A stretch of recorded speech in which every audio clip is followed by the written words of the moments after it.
Pak Presiden sendiri mengatakan bahwa data hanya 4% petani muda yang saat ini ada. PBB pun punya target untuk 2030 untuk swasembada pangan. Bahwa peluang di pertanian itu sangat besar, sangat luas gitu loh. Menjadi petani itu juga bisa keren. Saya bangga menjadi petani.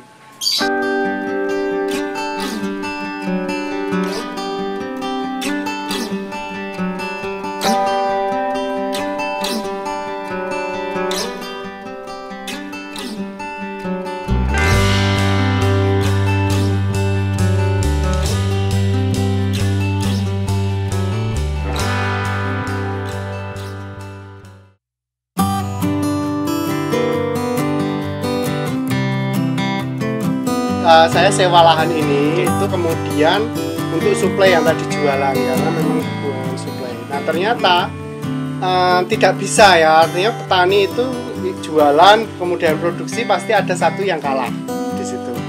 Nah itu memang kita harus punya sistem, Jadi tahun 2007 saya sewa lahan ini, kemudian saya coba untuk produksi. Ternyata untuk waktu pas buka lahan itu luar biasa, apalagi dari ini tanahnya dulu karena konsep awal saya kan memang organik, pertanian organik, sayur organik yang saya jual. Kemudian di sini saya banyak memasukkan bahan-bahan organik, kompos itu belum begitu pulih lah, artinya dalam 1 tahun ini hasil tidak begitu lebih besar pengeluaran dibanding pendapatan gitu. Jadi saya keluar 6 juta, pemasukan mungkin cuma 1 juta gitu. Artinya dalam 1 tahun ini hampir putus asa lah. Ini benar nggak ini menjadi petani seperti ini, sehingga namun karena mungkin niatnya baik, visinya itu kuat, ada saja gitu loh, ada saja hal-hal yang mungkin di luar pikiran kita gitu.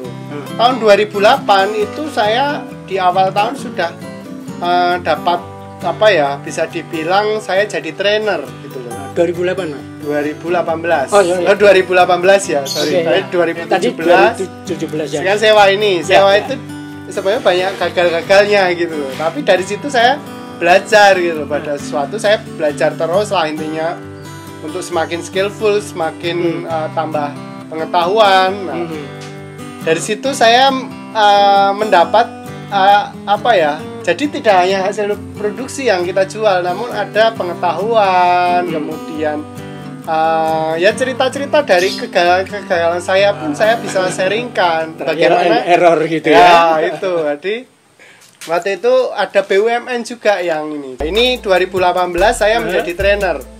Oh, menjadi trainer pertanian. Itu karena di sini banyak kendala tadi.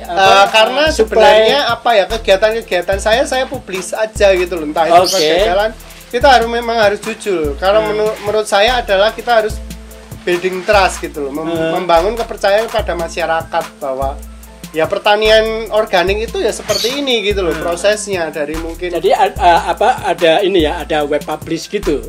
Enggak, saya hanya menggunakan sosial media saja. Sosial media. Iya, dan itu bukan pakai iklan atau apa. Sosial media apa nih, Mas? Saya lebih ke Facebook sama IG ya. Facebook gitu sama tapi lebih banyak ke Facebooknya lah. Ya.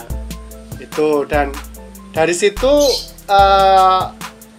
akhir 2018 saya mendirikan Safresh waktu itu. Safresh. Ya, itu brand pertama saya gitu loh. Dalam bidang apa? Untuk penjualan sayur organik saya rintis tahun 2016 tadi. Safresh. Ya, ini lebih ada manajemennya jelas, kemudian ada perhitungannya jelas.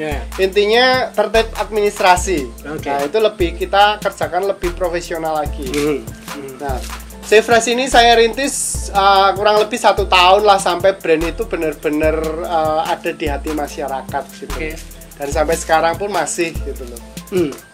Terus kemudian saya juga mencoba setelah Safresh ada gitu, saya juga bangun lagi karena tujuan saya itu adalah petani organik ini akan lebih sejahtera. Jadi semakin banyak toko yang bisa menyerap hasil-hasil petani, itu petaninya akan semakin sejahtera. Nah itu tujuan saya adalah bagaimana petani-petani, terutama petani muda ya yang mau untuk organik, yang punya idealisme yang tinggi, itu juga hasilnya itu bisa terserap. Pak, salah satu problemnya pertanian kita itu karena sedikit sekali outletnya.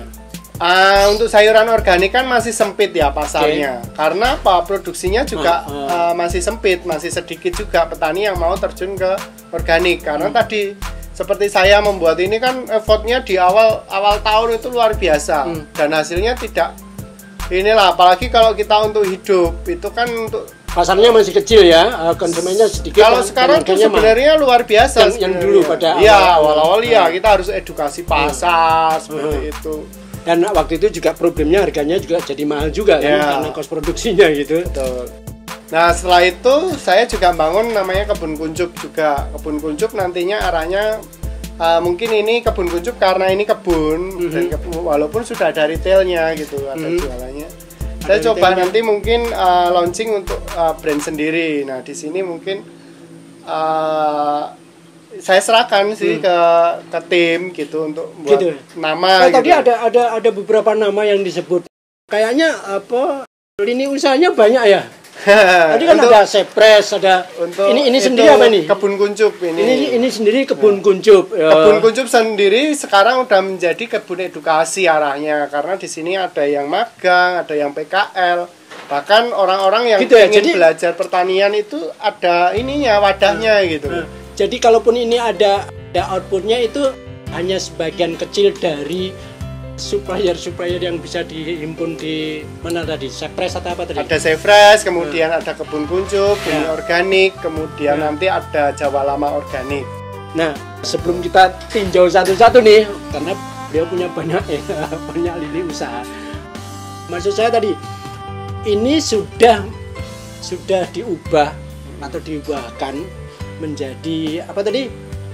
Edukasi.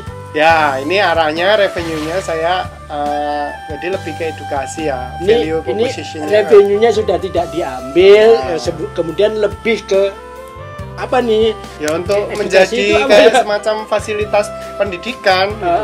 Nah, ini sebenarnya waktu pas kemarin 2020 itu, waktu pas ada teman-teman ini mahasiswa kesini, saya juga membuat semacam startup.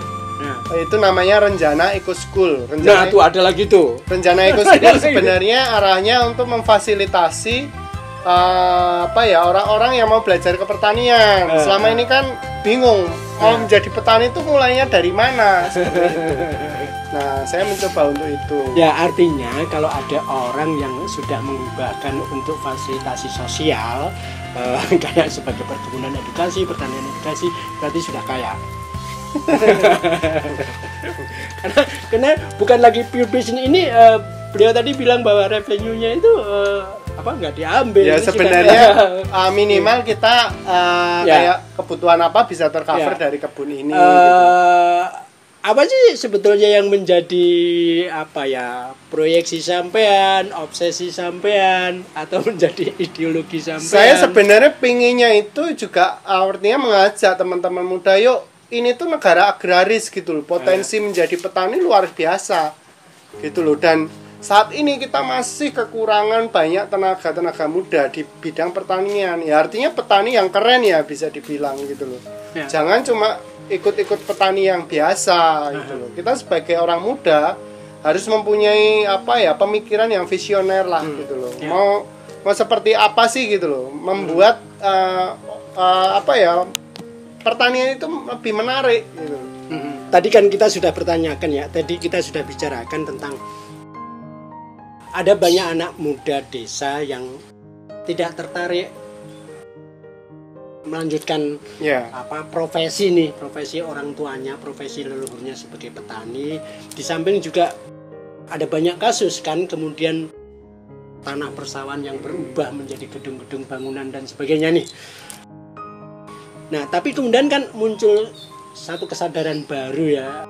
Ada cara pendekatan yang berbeda lagi, karena ya memang pertanian kita kan waktu itu bukan sesuatu yang bergengsi gitu ya. Sehingga orang ogah dan sebagainya.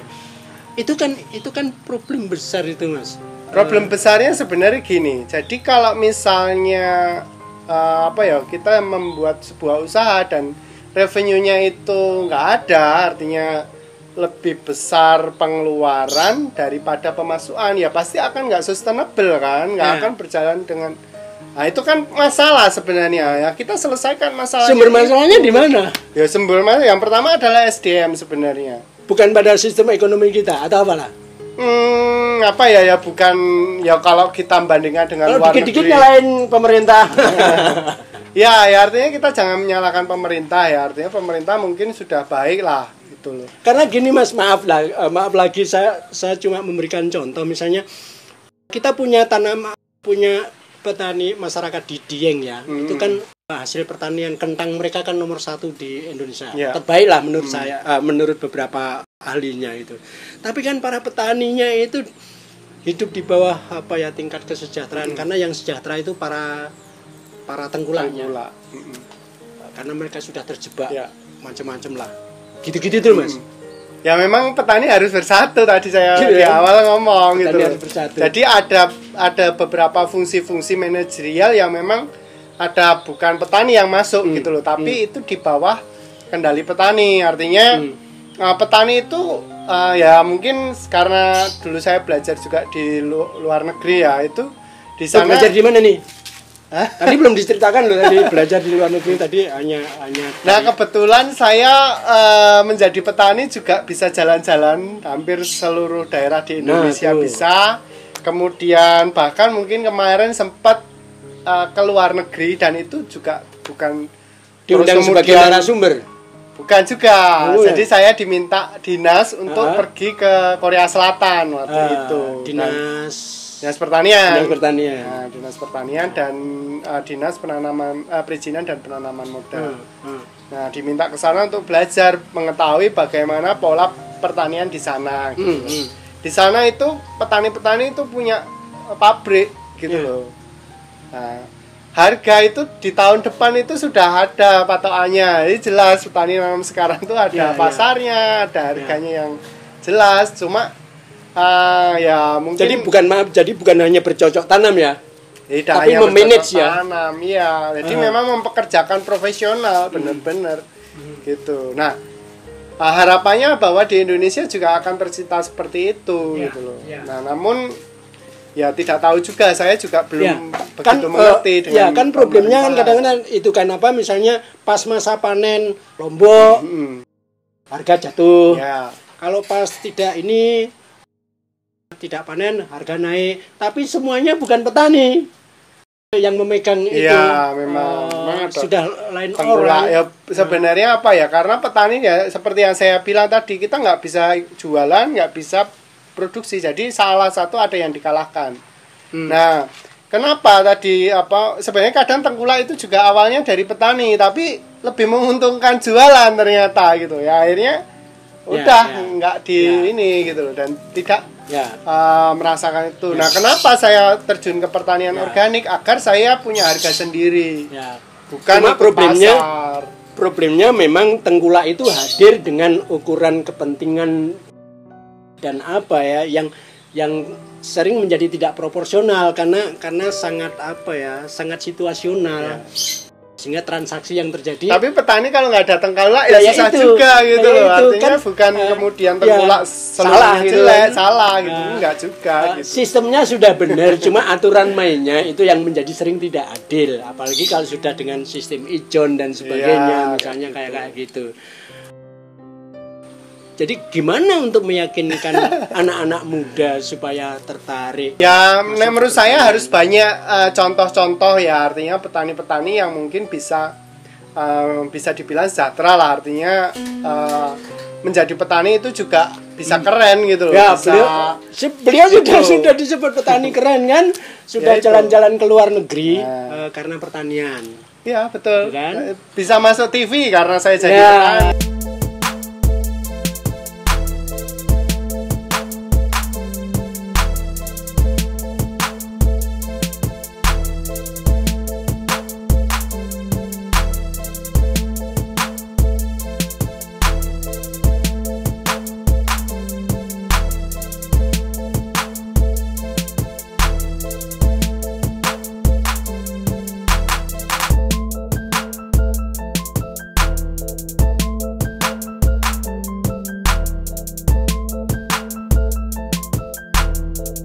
Jadi kan problemnya kan manajemen tadi Ya. ya. Mas Dedi menyebutkan bahwa harus juga ada contoh soal gitu. Nah, Mas Dedi juga bisa menjadi contoh soal bagaimana menjadi petani itu bisa keren juga. Bisa lebih tinggi dari bankir. Ya artinya kalau petani yang sukses. Cerita tentang kebun kuncup, Mas. Kuncup itu sebenarnya hadirnya dulu kuncup saja, belum kebun kuncup. Kuncup itu sebagai pusat grosir bibit buah dan tabu lampot. Kuncup sendiri itu dari nama saya, Kuncoro gitu, Kunz up gitu kan. Jadi nah, terus saya membuat kebun ini gitu loh ya. Saya namakan adalah kebun kuncup gitu loh. Nah, kenapa kok sebenarnya kuncup itu kan ada maknanya gitu sebenarnya, tapi sebenarnya itu dari nama saya sendiri gitu, Kuncoro gitu, Kunz up gitu. Jadi orang yang punya entrepreneurship itu juga orang yang kreatif. Dia bisa mereka-reka brand dari namanya dan sebagainya. Nah, banyak orang ngomong kok nggak mekar saja gitu. Mekar itu udah banyak yang pakai gitu loh. Ya saya unik aja gitu, simple gitu, sesuatu yang mudah diingat. Kuncup. Nah, kuncup kan semacam berangkat dari namanya juga. Nama saya gitu. Ya nggak apa-apa, nggak berkembang gitu, tapi kan ada kuncup di mana-mana. Nah, seperti itu. Yang penting kuncup dulu gitu. Ya, kuncup dulu. Artinya itu tanda bahwa itu hidup, tanaman itu hidup. Ya. Perkara dia mekar dan tidak itu tergantung tanggung jawab Ya, masing-masing. Dan tujuan saya adalah saya turun menjadi petani itu juga selain tadi membuktikan bahwa menjadi petani bisa sejahtera, itu juga akan memberikan contoh untuk teman-teman muda di sini. Ya artinya masa depan di pertanian di Indonesia itu sungguh luar biasa. Cuma kan memang guidance-nya atau SOP-nya atau caranya itu yang mungkin yang berbeda-beda gitu loh. Ada yang pakai misalnya kalau punya modal banyak pakai greenhouse seperti itu. Sah-sah saja gitu loh. Kalau saya karena awalnya memang tidak punya modal, kemudian tidak punya lahan, ya seala kadarnya saja gitu loh. Ya nyatanya sampai sekarang saya menjadi petani. Nah, apalagi beberapa waktu yang lalu saya ketemu dengan salah satu narasumber yang mengatakan bahwa pandemi ini menyadarkan kita bahwa nilai-nilai yang kita yakini sebagai kebenaran itu semuanya rontok, modernitas dan sebagainya. Betul. Itu berpengaruh terhadap gaya hidup, pola konsumsi, apa yang dikonsumsi. Nah, beliau tadi bilang tentang sesuatu yang everlasting gitu ya.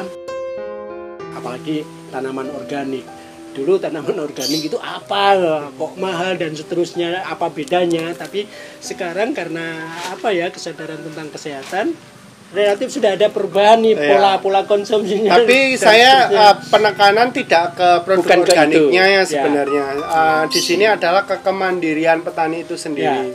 Jadi petani itu sebenarnya bisa membuat pupuk sendiri. Bahkan kayak urea itu kan bisa diwakili oleh urin ternak itu loh. Nah itu yang dimaksud tentang integrated tadi. Betul. Jadi di sini itu ada ternaknya, ada ikannya, ada ternak kambing, tanaman kebunnya atau pertaniannya. Nah, yang apanya? Ya artinya memang itu siklusnya saling berkaitan gitu loh. Dari mulai pupuknya, urin gitu. Itu dari pakan pun sayuran-sayuran yang kurang baik gitu. Oke. Itu kita bisa kasihkan ke ternak atau ikan ya. Nah, seperti itu. Integrated. Saling support. Keterkaitan ada support ya. Oke. Nah, dengan seperti itu sebenarnya kalau itu dilakukan dalam kawasan yang lebih luas itu luar biasa sebenarnya. Ada kemandirian gitu loh. Mungkin kalau memang mindsetnya masih menggunakan pupuk-pupuk industri itu kita ini tidak banyak lah, artinya penggunaannya tidak terlalu banyak. Bisa dicampur dulu dengan pupuk yang kita buat gitu loh. Namun hal itu kan sebenarnya apalagi saat ini beritanya terdengar urea langka di pasaran seperti itu. Namun kita hanya memelihara kelinci atau kambing itu udah dapat kok substitusinya gitu. Jadi ada sesuatu Mas? Ada semacam missing link atau apa tentang knowledge atau pengetahuan tentang pertanian itu? Ya, yang pasti memang itu banyak petani yang memang untuk akses informasi, akses pengetahuan, dan satu lagi adalah banyak petani ya memang banyak yang males ya bisa dibilang. Karena mungkin senior tadi ya Pak? Ya bisa dibilang itu ya. Generasi Terus pola artinya apa namanya dengan bibit yang boros boros nutrisi yang dihasilkan oleh banyak pabrikan itu juga menghendaki bahwa itu harus menggunakan pupuk-pupuk yang dibuat juga gitu loh. Dan kadang petani itu tidak pede kalau menggunakan pupuknya sendiri gitu, yang dibuat sendiri. Nah, hal itu juga sebenarnya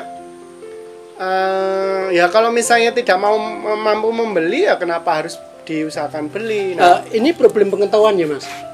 Bisa dibilang problem pengetahuan gitu loh. Ya. Nah, saya juga nggak ngerti apa namanya kan banyak juga universitas akademik yang ke arah pertanian. Ya, boleh dikatakan semua universitas yang tua nih itu masih punya fakultas pertanian. Ya, itu basicnya harus punya. Itu artinya kita bisa bayangin tiap tahun itu akan lahir ya, apalagi IPB gitu kan. Nah, itu udah jelas-jelas universitas. Kok sampai sarjana biologi yang ngurusin yang darat gini loh.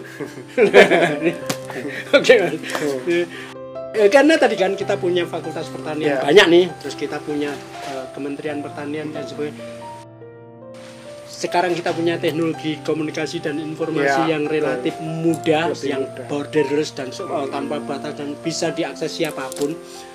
Tadi apa gini Mas? Saya bertanya ke Mas Dedi, petani keren ini. Problemnya apa ki? Banyak problemnya di pertanian.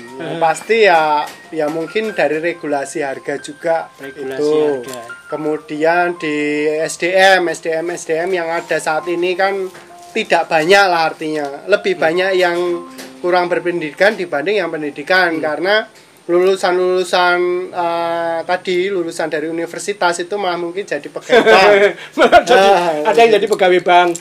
Ada teman saya yang jadi dulu saya di Broadcast Jakarta itu ada beberapa lulusan IPB jadi broadcaster. Ya artinya nggak tahu juga sih apa namanya sistem pendidikannya mengarahkan menjadi seperti apa gitu loh. Nah, petani seperti apa yang mau diinginkan gitu loh. Ya artinya entah itu petani atau bukan, kita kan namanya harus ada income, harus ada pendapatan yang membuat kita tetap berpendapatan gitu loh. Nah, saya mengambil di pertanian ini karena ya tadi potensinya. Cuma kan saya berpikir keras bagaimana membuat hal ini itu menarik dan menghasilkan. Nah, itu. Mas, tadi ya, saya masih harus nanya lagi nih. Dari sekian banyak kita tahu semua lah apa permasalahannya lah. Anggap saja kita tahu bahwa pertanian itu begini, begitu dan sebagainya. Stereotipe lah pengetahuan kita tentang hal itu gitu kan. Begini dan begitu. Orang underestimate menjadi petani dan sebagainya. Konsep sampean apa Mas mengenai hal itu? Untuk menjawab itu. itu yang paling konkret karena maksud saya jawaban Anda itu mungkin akan dicerna banyak orang, didengar banyak orang ya. Kalau saya kan saat ini juga salah satu masalah itu di lahan pertanian yang mulai bisa dibilang lahannya sudah tidak subur lagi atau mungkin sakit karena pengetahuan petani untuk penggunaan pupuk dan pestisida yang tidak terkontrol mungkin seperti itu. Terus kemudian alih fungsi yang mungkin awalnya pertanian tidak menguntungkan, akhirnya petani jual menjadi properti kayak gitu. Terus SDM yang ya itu artinya mungkin effortnya kurang keras menemukan metode lah yang seefisien mungkin sehingga bisa berpenghasilan seperti itu. Effortnya kurang keras itu karena kurang pede atau kurang yakin atau apa nih Mas? Ya saya nggak tahu juga. Saya rasa kalau misalnya kan saya tahu juga di tahun pertama itu luar biasa berat gitu loh. Nah saya kan harus berpikir kreatif di situ. Bagaimana caranya bisa berpenghasilan bukan dari hasil pertanian itu dulu gitu loh. Karena untuk menuju ke pertanian organik itu kan tidak langsung jadi gitu loh. Kita harus menghidupkan tanah. Itu solusi pribadi waktu itu ya. Iya gitu loh. Saya berpikirnya wah ini harus tetap di pertanian dan harus hidup saya gitu loh. Nah itu, nah kemudian ya mungkin dari kerjasama antar ini ya, antara pemerintah, institusi pendidikan, kemudian masyarakat, petani itu sendiri dan swasta itu juga harus ada yang menjembatani atau ada sebuah wadah gitu loh. Sehingga petani itu lebih enak untuk ini. Jadi pemerintah juga akan enak. Jadi subsidi itu nggak cuma di pupuk saja atau artinya apa di peralatan saja, tapi bagaimana subsidi di pertanian itu lebih tersebar gitu, lebih membangun sistem yang integrated juga gitu. Dan SDM ini kunci selain lahan tadi yang kayak alih fungsi dan banyak petani-petani sekarang untuk saat ini generasi saya itu sulit untuk mendapatkan tanah gitu. Sulit mendapatkan tanah. Ya karena tanah udah mahal. Nah, untuk pertanian kan udah mahal. Nah, saya untuk beli sendiri saat ini juga belum mampu untuk beli tanah di Jogja. Itu karena mahal sekali gitu loh. Ya, Pak Jokowi, itu ada beberapa anak muda yang saya temui di beberapa wilayah ya. Mereka mau jadi petani tapi tidak punya lahan, dan mereka itu orang-orang yang berani karena sewa lahan. Mereka banyak yang sewa lahan di beberapa tempat. Ya itu menanam, bukan menanam padi, horti, horti, sayur, buah. Ya karena menurut saya kalau kita punya tanah misalnya 2000 meter, kita tanami padi, kita harus nunggu 3 bulan. Nah kita mau makan apa gitu loh. Nah kenapa saya memilih untuk menjadi petani hortikultura, karena yang pertama sayur saya bisa buat panen setiap hari. Seperti itu. Buah-buahan mungkin saya panen ya memang itu nunggu lama, tapi saya bisa substitusi dari penghasilan sayuran gitu loh. Jadi problem pemilihan atau fokus pada jenis-jenis tanaman itu juga perlu juga ya. Perlu itu. Jadi memang ada klasifikasinya. Kalau menurut saya memang ada yang sayur-sayur yang mempunyai nilai ekonomi tinggi, nilai ekonomi sedang dan nilai ekonomi rendah. Nah biasanya nih nilai-nilai ekonomi rendah itu banyak orang tanam dan gampang. Nah levelnya adalah kalau kita fokus ke pertanian ya kita coba nanam yang nilai ekonominya tinggi. Anda kok tidak nanam hidroponik, Mas? Ya kenapa harus hidroponik, mau tanah kita subur seperti ini kok? Kenapa kok hidroponik? Ya bukannya saya hidroponik kalau menurut saya ya pribadi, bukan terus kemudian hidroponik jelek atau tidak gitu loh. Tapi kalau kita masih punya tanah, hidroponik itu kan lebih ke urban farming gitu loh. Nah kalau kita, saya lebih seneng sewa tanah gitu. Wong masih ada banyak tanah luas, lahan tidur. Masalahnya anak-anak muda yang kayak dia itu tidak punya tanah. Ada alih fungsi lahan dan sebagainya yang kita nggak ngerti lah begitu dan sebagainya. Yang sering kita dengar itu kan ya anak-anak muda nggak tertarik lah jadi petani, karena petani itu kan apalah nggak jelas lah.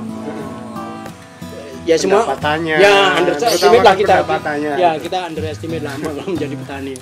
Tapi banyak cerita sebetulnya petani-petani yang sukses di beberapa tempat yang bisa dahsyat gitu loh, dari sisi penghasilan, kalau kita ngomong sisi penghasilan.